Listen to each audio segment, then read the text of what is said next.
r/AskReddit. What strange idea worked? Because people are weird. Wikipedia. It took a long time to become a high quality source.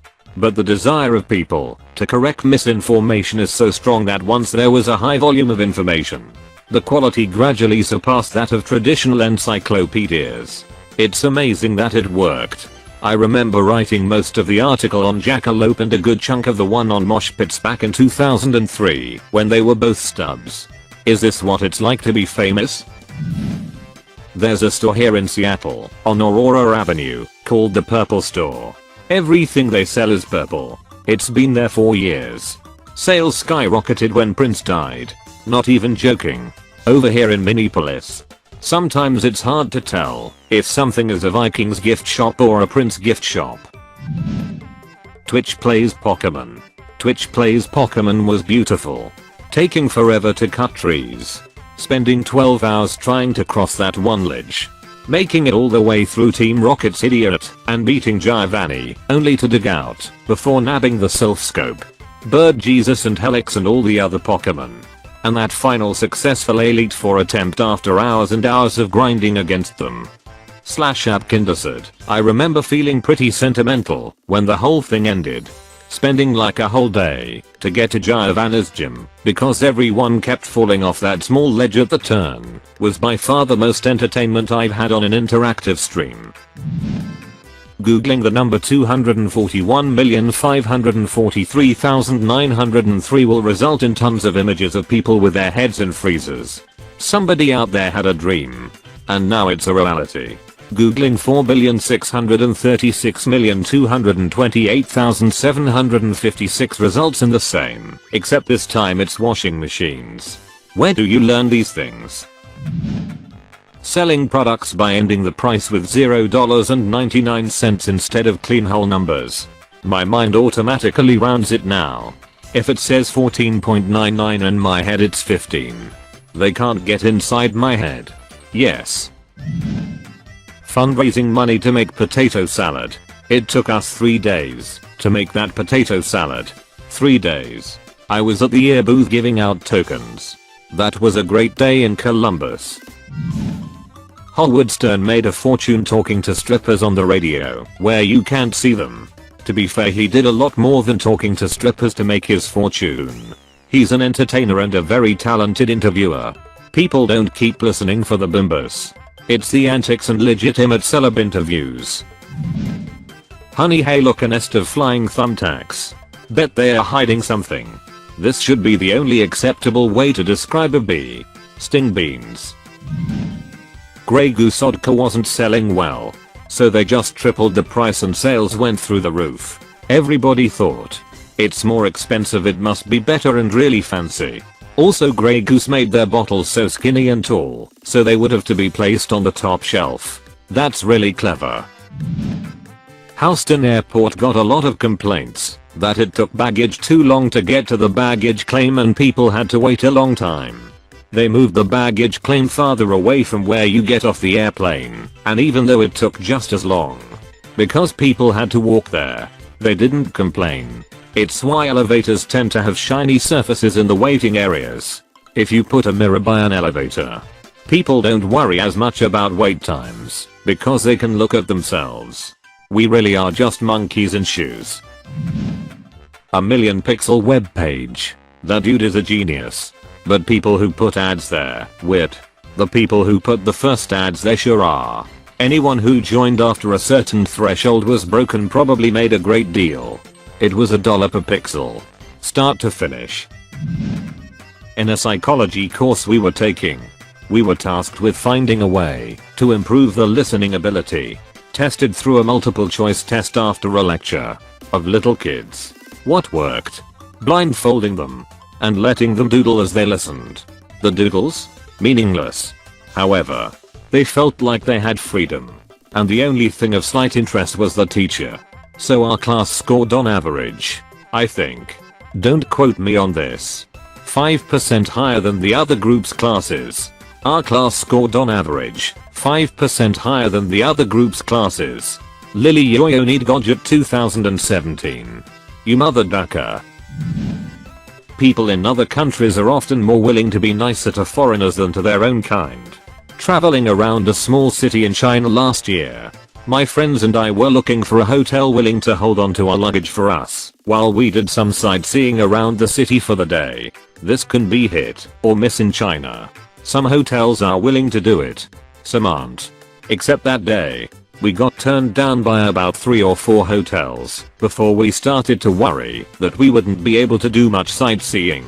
Being fluent in Mandarin, we suddenly thought, what if we decided to do a psychological experiment and play the role of helpless foreigner and see if things went differently? Sure enough, the next hotel we visited, walked right up to the front desk, and as soon as we started speaking English, the receptionist looked at her coworkers. I don't know what they are saying. My English is so bad. To my surprise, they pulled out a phone, called up their off-duty manager, and handed the phone to me. She spoke English, and so I explained to her what we wanted. She immediately said yes. Of course we can hold on to your luggage for you. Enjoy your time sightseeing. This experience alone speaks volumes. But I've seen plenty of other stuff in my travels to suggest that locals can be downright nasty to their own countrymen sometimes. And those same people often are willing to pull out all the stops to accommodate foreign visitors. I have no idea why this is. Probably due to the perceived helplessness of being a foreigner somewhere else leads to the locals being empathetic to your situation. If you are seen as a local or whatever, then most people will say you should have been responsible and had a plan beforehand. True. I guess as a local they think you should know your hit and shouldn't need help, or maybe they think you have ulterior motives. But still, even in cases where their own countrymen could be considered foreign, from another province or opposite side of the country, people are still usually reluctant to help too much. I'm speaking for countries in E&S Asia that I've traveled to. I think this trend is actually reversed in a lot of Western countries, USA. From what I've heard, the French can be hostile towards foreigners, etc. The Fumbler Ruski play in American football. For people who don't follow the sport / people who aren't American, the Fumbler Ruski is a play that has been illegal in the NFL for years and was banned in the NCAA in 1992 because it is too effective. For those of you who have seen the popular 90s movie The Little Giants, the annexation of Puerto Rico is a Fumbler Ruski. Essentially, the play works by having the quarterback intentionally place the ball on the ground. This is technically a fumble by the center's feet after taking the handoff snap, then faking a running play in one direction. While this is happening, a guard, another offensive lineman, picks the ball up and runs in the other direction. As dumb as it sounds, the play works because it's almost impossible to read a Fumbler Ruski as it's happening. Obstructed vision of what the quarterback does combined with quick timing of the intentional fumble means that you can't really see that he's done it. A defense would pretty much need to know it's coming to stop it. By the time the defense realizes what's happened, the ball can get pretty far downfield. Depending on how close to the end zone they were, it often results in a touchdown. They made that illegal? That sounds awesome. There's a legal variant called the Boomer Ruski, where the ball is handed off between the legs. It's also technically still legal in the NFL, but the intentional fumble has to go backwards from whoever is holding it when it happens. Edit. I wanted to add on to this.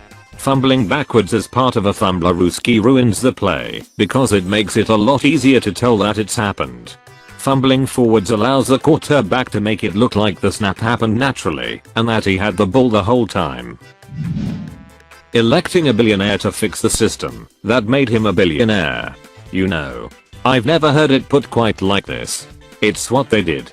I work customer service and I have to say that's the most special kind of stupid I've ever seen. And I had to tell someone that they had to put their cup under the spigot to receive soda. When I first started writing Android apps, I asked myself, what do people really want? Nudes is the obvious answer. But they already have lots of ways to send nudes. I'm not going to do better than any of 100 messaging apps on my own.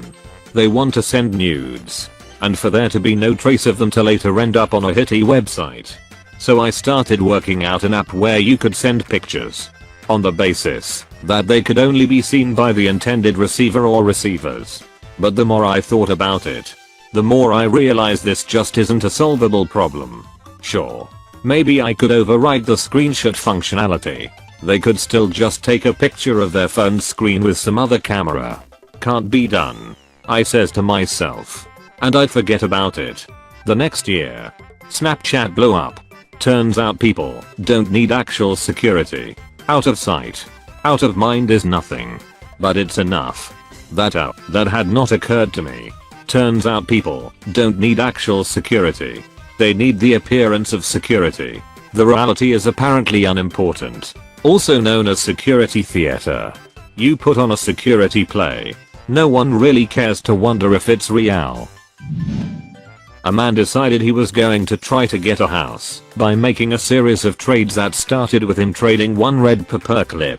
He succeeded in his quest to trade from a paperclip to a house. Looking at the list, there are some really odd trades that make you think what the duck, why people would trade up just